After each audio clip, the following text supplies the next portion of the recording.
Saya akan padatkan dan saya cukupkan dengan ini. Ayat 27. Quran surah 2 ayat 27. Ada 3 ciri utama makhluk, saya sebut makhluk karena iblis pun pernah terjebak dengan sifat ini.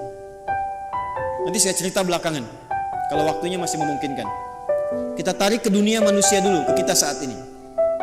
Ada 3 keadaan yang menjadikan seseorang bisa terkontaminasi dengan penyakit fusuk sehingga menjadi fasik. Illal fasiqin, kata al-fasiqin jamak dari kata fasik, kata kerjanya fasaqa. Sifat keadaannya disebut dengan fusuk. Penekanannya disebut dengan fiskun. Fokus. Secara bahasa, kata fusuk artinya isyan. Bahasa kita yang dikenal dengan maksiat, penyimpangan dari kebaikan. Jadi setiap ada yang menyimpang dari kebaikan atau menolak dari perintah yang harus dijalankan, itu perbuatannya disebut dengan fasak. Makhluknya disebut dengan fasik, sifatnya keadaannya disebut dengan fusuk. Iblis yang punya sifat setan itu asalnya jin yang sangat taat, sangat taat. Sampai ada riwayat menyebutkan saking taatnya kepada Allah, maka malaikat menyifatinya dengan Azazil, makhluk yang terhormat, karena rajinnya ibadah kepada Allah. Cuman karena satu kejadian, dia bergeser dari ketaatan, tidak mau menaati perintah Allah, menghindar dari perintah. Diminta oleh Allah hormat kepada Adam, sujud hormat kepada Adam. Jadi bukan persoalan sujudnya, persoalannya ini perintahnya. Jadi ketika dia tidak menunaikan perintah, menolak perintah itu dan tidak mau menaati karena maksiat, maka disebut oleh Quran berubah dari taat menjadi fasik. Maka turunlah Quran surah ke-18, surah Al-Kahf yang biasa kita baca dari di Jumat itu, selain Yasin. Ayat 50, paling kanan pertengahan. Wa idh qulna lil malaikati isjudu li Adama fasajadu illa iblis. Siapa itu? Kana minal jinni fa fasaqa an amri rabbi. Asalnya kata Al-Quran, iblis itu dari jin yang sangat taat.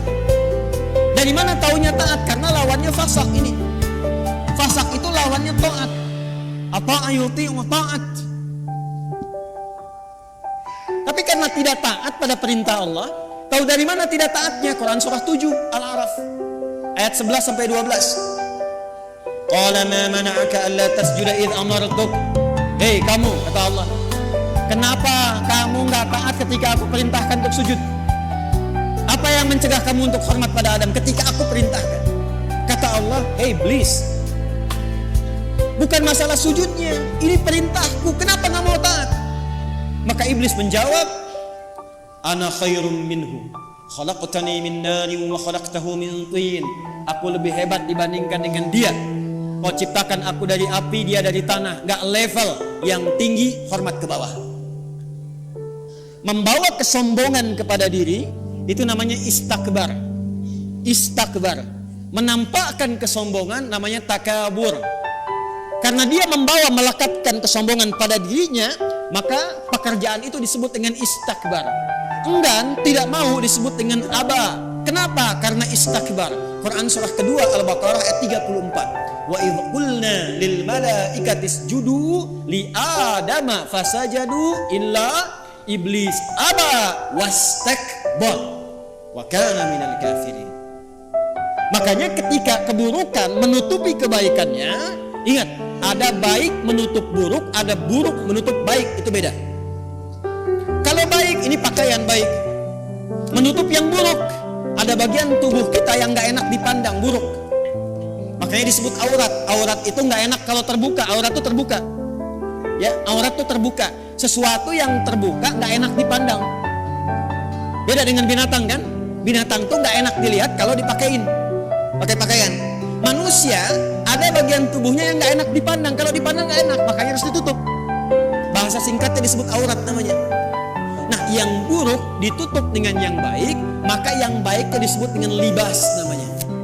Dari kata labisa disebut libas, walibasut taqwa dzalika khair. Sebaliknya, kalau yang buruk menutup yang baik, sudah ada yang baik, ditutup yang buruk, maka berubah kalimatnya menjadi balasa. Makhluk yang ketutupan itu disebut dengan iblis. Iblis kenapa disebut dengan iblis? Disebut dengan iblis untuk menggambarkan karena dia menutup semua sifat baiknya dengan kesombongan dan keburukan itu. Makanya sejak saat itu diharamkan oleh Allah kesombongan seakan-akan mengenakan jubah keagungan Allah Subhanahu wa taala. Jelas di sini? Balik sini. Nah, fasak itu perbuatannya, fasik itu orangnya, fasikin itu jamaknya. Secara singkat, fusuk ini sifatnya lawan dari taat, namanya maksiat. Jadi perbuatan-perbuatan maksiat yang dikerjakan oleh seseorang itu akan menutup keadaan dirinya, baik pandangan atau pendengaran bahkan lisannya, untuk bisa berinteraksi dengan Al-Quran dan menjadikannya sebagai pedoman. Contoh, singkat dan cepat saja. Ini mata. Kalau mata ini sering dipakai berbuat maksiat, maka maksiat itu lawannya taat.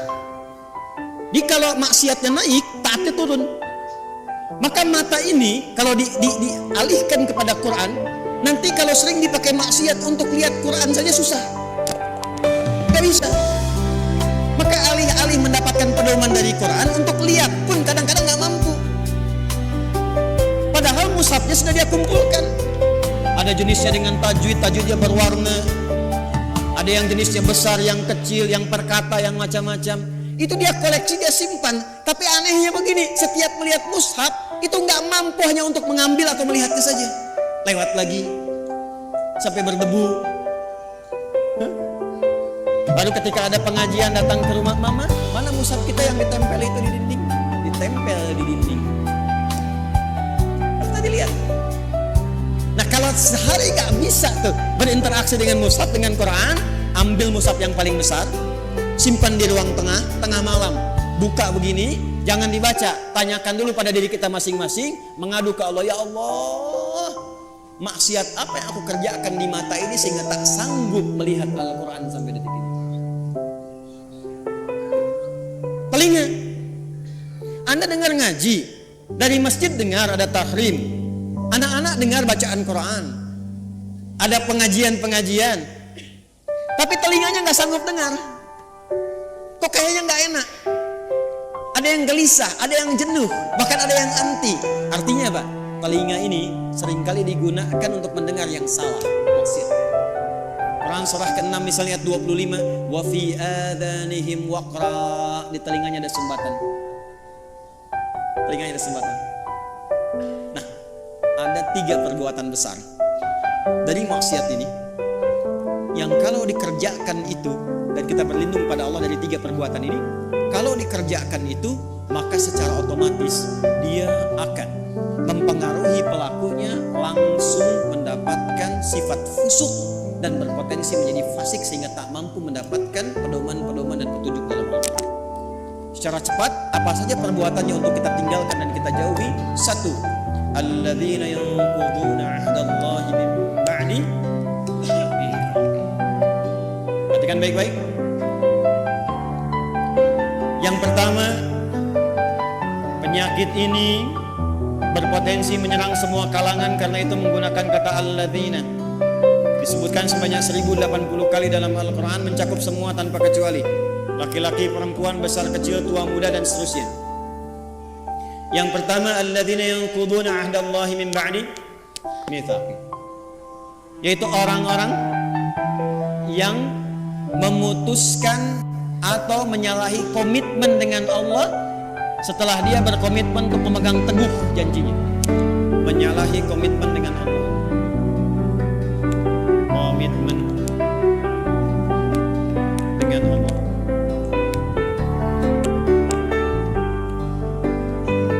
Praktek langsung. Awas hati-hati, awas hati-hati. Apa komitmen pertama kita yang paling pokok dengan Allah? Komitmen pertama kita itu bahkan sebelum lahir namanya syahadat. Quran surat 7 catat ayatnya, Al-A'raf ayat 172. Wa idza akhadha rabbuka min bani adama min zuhurihim dhurriyyatahum wa asyhadahum ala anfusihim alastu bi rabbikum qalu bala syahidna an taqulu yawmal qiyamati inna kunna an hadza ghafilin.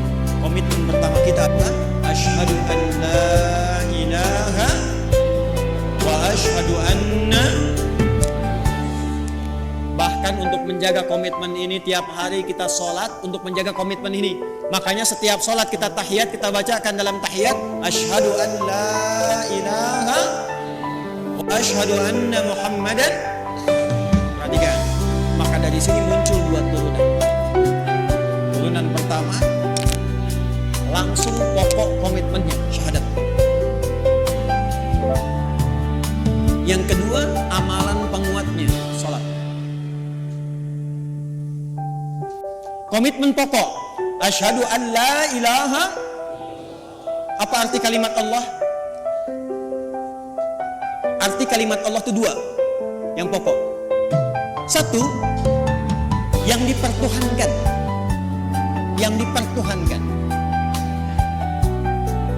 Jadi Allah itu bukan sifat, Allah itu nama. Ya, bukan sifat. Kalau ada yang bertanya siapa Allahmu, itu salah. Karena Allah itu nama. Siapa nama Tuhanmu? Allah. Makanya ketika orang-orang Quraisy, orang kafir bertanya pada Rasulullah, siapa nama Rabbmu Muhammad? Karena engkau menyebutkan Rabb. Qul a'udzu birabbin nas, qul a'udzu birabbil falaq. Siapa namanya?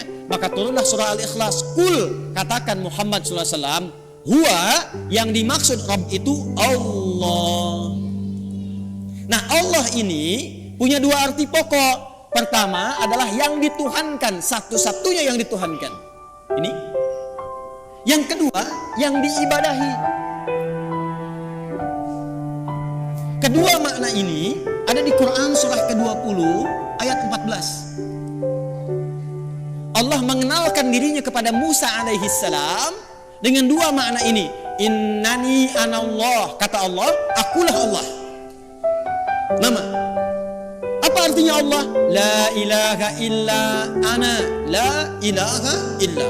La menolak. Ilaha yang dipertuhankan, illa menetapkan. La-nya nafi, illa-nya isbat. La ilaha, tidak ada satupun yang dipertuhankan. Illa, kecuali kata Allah, ana Allah. Kecuali saya, kata Allah. Maka kalau sudah mengatakan Tuhan saya Allah, Anda mengatakan asyhadu an la ilaha illallah, maka komitmennya jangan pernah menuhankan selain Allah. Paham? Saya ulang, jangan pernah menuhankan selain siapa? Ingat, kita menghormati keyakinan orang lain. Dan toleransi tertinggi dalam menghormati itu adalah tidak mencampuri ketuhanan di luar apa yang kita yakini. Karena itulah ayatnya berbunyi lakum dinukum la ikraha. Jangan ganggu, nggak boleh. Hormati saudara kita, yang Kristen, yang Hindu, yang Buddha, yang Konghucu, hormati. Tapi jangan campuri. Karena toleransi terbaik itu tidak mengikutinya. Silahkan masing-masing, jangan ganggu. Nggak boleh merasa terganggu, tapi jangan ikut-ikutan. Nggak usah ikut-ikutan. Toleransi tertinggi dalam akidah itu zero tolerance, supaya saling menghormati. Ya, karena kalau Anda datang ke tempat itu, Anda ingin menghormati tapi ikut-ikutan, itu terjadi sifat munafik nantinya. Ya, di lisan iya, di hati mengingkari. Itu nggak boleh. Islam nggak suka begitu. Antara lisan dengan hati itu harus sama. Ya, jangan sampai, mohon maaf, ya, lisannya berkata, ya ikuti senyum, tapi hatinya mengingkari. Salah sesembahanmu, itu bukan Tuhanmu. Nah, Islam nggak mau begitu. Hormati orang lain, silahkan yakini apa yang Anda yakini. Kalau pengen tahu tentang Islam kami ajarkan, ya, tapi jangan ikut-ikutan dan tidak boleh mengganggu. Itu yang paling indah. Lakum dinukum. Karena itu kalau sudah la ilaha il, asyhadu an la ilaha il, maka tidak boleh mengatakan kalimat ini. Camkan ini. Tuh. Sekarang begitu Anda lakukan, ambulan nanti siap menanti. Dan ambulannya malaikat maut itu yang paling sangat menegangkan.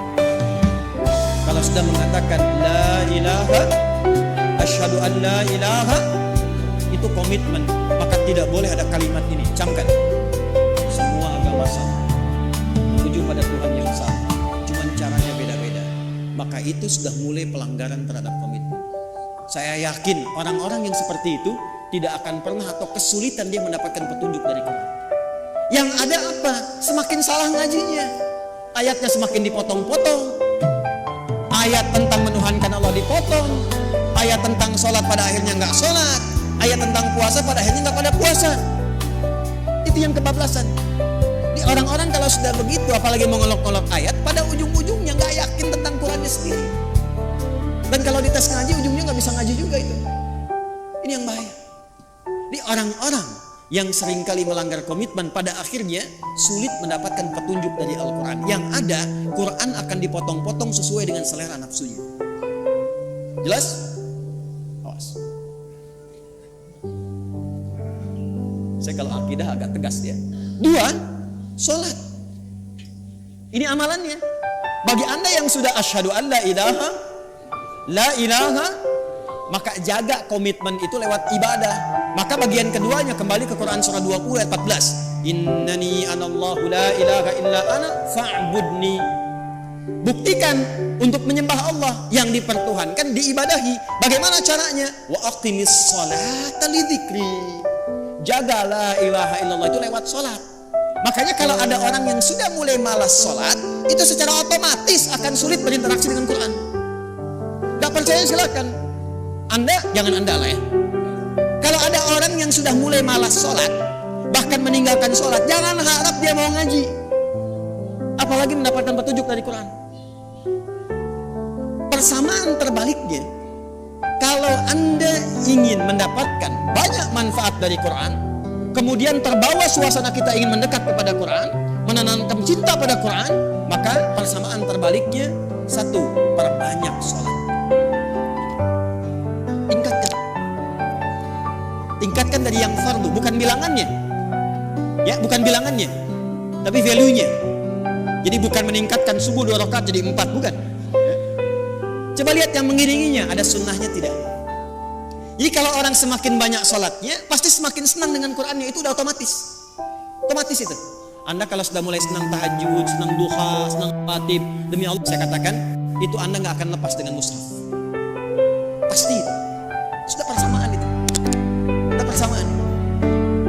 Jelas? Nah, setelah itu nanti kalau sudah senang Quran, pindah cara ngajinya. Dari mulai belajar baca, belajar pahami, sampai keluarkan kurikulum hidup yang sesuai dengan aktivitas Anda. 1. 2. Wa yaqta'una ma amara Allah bihi ayyusal. Seringkali memutus apa yang Allah perintahkan untuk disambungkan. Memutus apa yang Allah perintahkan untuk disambung. Di babnya banyak. Saya ulang, babnya banyak. Saya ambil contoh yang paling gampang dengan akhlak. Awas, tes nih. Dengan orang tua. Awas, jangan ngaji sekarang kelihatan nyaman, enak, baik-baik dan sebagainya. Ternyata dengan orang tua belum selesai masalahnya. Orang tua dengan anak harus nyambung tidak? Harus sayang tidak? Maka kalau ada anak berbuat tidak baik kepada kedua orang tua, walaupun dia akan dipaksa untuk mengaji, jangan harap mendapatkan manfaat yang cepat dari Quran yang dia kaji. Mantap pasti. Persamaan terbaliknya, kalau Anda menginginkan anaknya ingin cepat lekat dengan Quran, maka berbuat baik pada orang tua. Persamaannya dipersamakan lagi, kalau ibu ingin anaknya dekat dengan Al-Quran, ya, maka ibu sayangi anak, perbanyak doa kepada Allah, mintakan supaya anak itu bisa lekat dengan Quran. Jadi saya ingin katakan, menyambung hubungan dengan yang Allah perintahkan disambung, dengan orang tua, dengan ibu, dengan ayah, kasih sayang yang baik, berikan perhatian, doa, itu salah satu fadilahnya, mempercepat kemampuan kita untuk menangkap petunjuk dari Al-Quran. Dan itu yang dilakukan oleh ulama-ulama dulu. Ibu jangan lihat Imam Syafi'inya sekarang karya dan umatnya banyak. Kalau Anda pengen tahu, Imam Syafi'i itu bisa demikian, salah satunya perjuangan ibunya yang single parent. Lahir di Gaza, datang ke Mekah digendong-gendong tuh dari tawafnya sampai diajarin dan sebagainya. Jadinya seperti sekarang. Imam Ahmad bin Hanbal, ibunya single parent. Apa yang dilakukan? Musim dingin pun itu masih masak air, Bu, Pak. Diwudukan ibunya. Digendong di tempat, disimpan di Majlis Ulama, ngaji di situ sampai jadi bintang setelahnya. Murid Imam Syafi'i. Imam Al-Bukhari itu yang berjuang ibunya single parent. Mazhabnya Syafi'i. Jadi ada persamaan antara menyambung sesuatu dengan orang dengan petunjuk dari Al-Quran. Maka kalau ingin mendapatkan kemuliaan Al-Quran, dimulai dengan salah satunya apa? Minta ridho orang tua siapa yang masih ada. Minta doa. Ibu jangan diminta, doakan anaknya. Ya, minimal ada satu di keluarga yang jadi kebanggaan. Di akhirat, Bu. Karena kalau dunia sementara. Harus ada di keluarga Anda itu, saya, kita, yang dipanggil di akhirat mewakili keluarga besar. Jadi kebanggaan. Itu loh anak-anak yang sering Anda lihat orang tuanya itu orang biasa. Ya, hartanya nggak banyak, makannya terbatas, Anda merasa kasihan. Jangan salah, mungkin yang perlu dikasihani itu Anda. Karena dia telah menciptakan, membuat sebuah sistem kehidupannya bahagia di sisi Allah. Jadi kebanggaan. Ternyata anaknya sudah hafal Quran 30 juz. Ternyata orang tuanya hafal Quran dengan 7 riwayat. Dan dia siapkan anaknya jadi kebanggaan di akhirat. Saat orang tua yang kadang dipandang sebelah mata di dunia itu, bahkan anaknya mampu memakaikan mahkota di kepala ibu dan ayahnya di hari kiamat. Anda ada di mana? Harus berubah cara berpikirnya. Besok itu wafat, teman-teman. Besok itu kembali. 3 yang terakhir, wa yufsiduna fil ardh. Orang yang senang merusak. Fasad. Senang merusak. Fasad itu definisinya banyak. Ya, mencuri merusak tidak? Menipu merusak tidak? Mencela merusak tidak? Jangan harap Anda ngaji, datang ke pengajian tapi senang mencela orang lain. Jangan harap mendapat petunjuk dari Quran dengan cara yang benar. Anda kerja, ngambil harta yang haram, korupsi, menipu dan sebagainya. Jangan harap dekat dengan Quran. Makanya orang-orang yang korupsi itu bisa dicek deh, pasti nggak bisa ngaji. Walaupun asalnya bisa ngaji, jauh dari Quran pada akhirnya. Saya di Libya pernah satu majlis dengan salah satu tokoh yang diagungkan oleh kalangan liberal. Namanya Jamal Al-Banna. Jamal Al-Banna ini dulunya itu salah satu yang sangat concern dalam hadis, hafal Quran. Tapi satu kali terjadi perubahan dalam hidupnya. Singkatnya, dia keluar ke barat. Di barat berubah pandangannya, punya interaksi yang salah, yang keliru, maka pikirannya berubah jadi liberal. Satu kali ke Libya, ke Tripoli. Jadi kami itu punya pelajaran, salah satunya Al-Istishraq wa Tansir, gerakan-gerakan orientalis, tokohnya siapa aja. Dahsyatnya kurikulum di sana, kalau sudah belajar nanti tokohnya diundang kalau masih hidup. Jadi kita berdialog, tahu pemikirannya bagaimana. Secara singkat, masih ada videonya sampai sekarang. Gambarnya, fotonya saya masih ada. Itu begitu datang, kita duduk sama menyimak. Itu membaca yang paling ringan dalam Al-Quran yang jadi favorit Anda sekalian. Kan ada 3 surat paling favorit di muka bumi untuk setiap muslim saat ini. 3 qul terakhir kan? Ya, qul huwallah, qul a'udzu birabbil falaq, qul a'udzu birabbin. Itu baca Al-Ikhlas, qul huwallahu ahad, tertukar-tukar enggak selesai-selesai.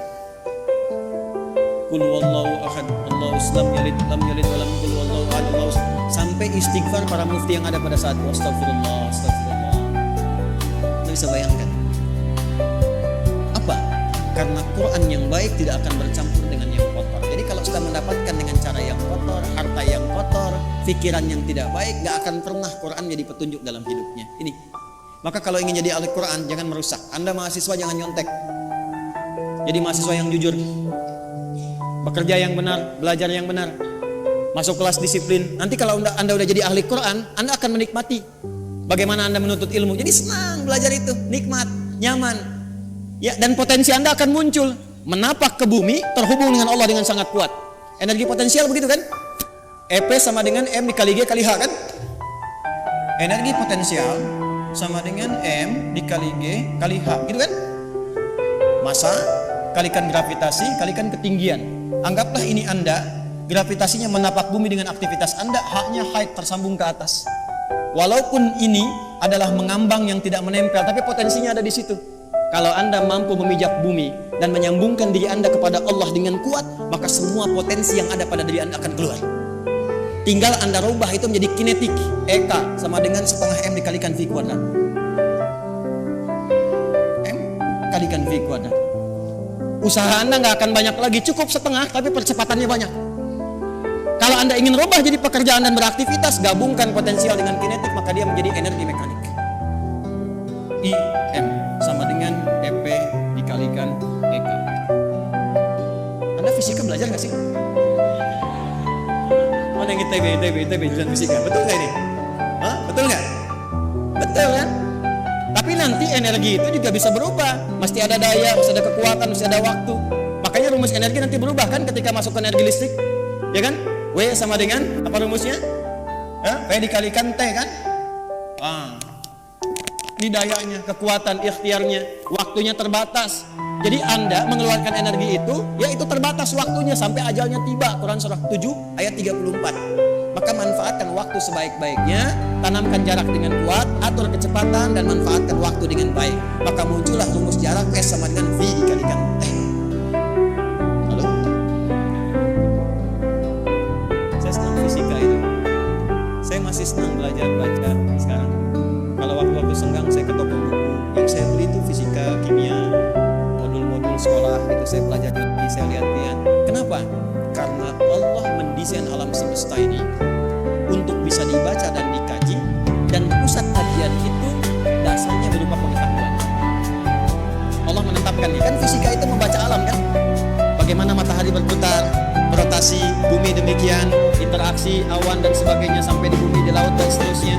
Maka Allah berfirman, inna fi khalqis samawati wal ikhtilafil laili wan nahar la ayatil liulil ulul albab. Itu melihat, meriset, menghitung, maka memunculkan ilmu. Nah ilmu ini itu untuk melihat, meriset tadi untuk membuktikan kebenaran Allah. Benar nggak seperti yang Allah firmankan? Makanya orang yang pintar itu tujuan kepintarannya untuk mengenal Allah. Di semakin Anda pintar fisika, pintar kimia, pintar matematika, pintar biologi, semakin Anda mengenal Allah. Jadi kalau Anda jadi pakar di bidangnya tapi nggak kenal Allah, Anda masih bodoh. Catat. Ngapain pintar-pintar nggak kenal Tuhan? Ya, kalau cuma untuk dunia, maaf, jangankan yang beriman, yang belum beriman pun bisa melakukan itu. Tapi ayat ini disusun untuk mendekatkan diri kita dengan Sang Pencipta, hingga ketika pulang Anda punya kebanggaan insya Allah. Jelas di sini? Halo, jelas? Maka hati-hati dengan unsur-unsur fusuk yang bisa menyebabkan fasik. Ada 3 maksiat utama. Masih ingat? Satu apa? Melanggar komitmen utama dengan Allah. Apa komitmen yang paling pokok? Asyhadu an la ilaha baik, asyhadu anna. Bagaimana cara menjaganya dalam bab apa? Salat. Semakin tingkatkan salat, semakin cepat kita mendapatkan cahaya Al-Quran. Apalagi kalau rajin jamaah, tidak pernah imam membaca dalam salat kecuali ayatnya seperti yang kita butuhkan. Yakin itu. Karena imam tuh kadang begini, udah menyiapkan ayat, tapi ketika sudah takbir, kadang bisa berubah ayatnya. Saya barusan pengen baca Al-Isra ayat 78 sampai 81. Tapi ketika mulai takbir Al-Fatihah, yang muncul apa? Az-Zariyat ayat 1 sampai ayat ke-29. Itu yang tadi kita bacakan. Saya yakin kalau Anda ngaji pulang ke rumah, lihat lagi. Di antara Anda pasti ada yang mengatakan, ini yang saya cari selama ini. Silahkan cek. Karena desainnya begitu. Kedua, jangan pernah memutuskan apapun yang Allah perintahkan untuk diapakan? Disambungkan. Contohnya, hubungan antara anak dengan siapa?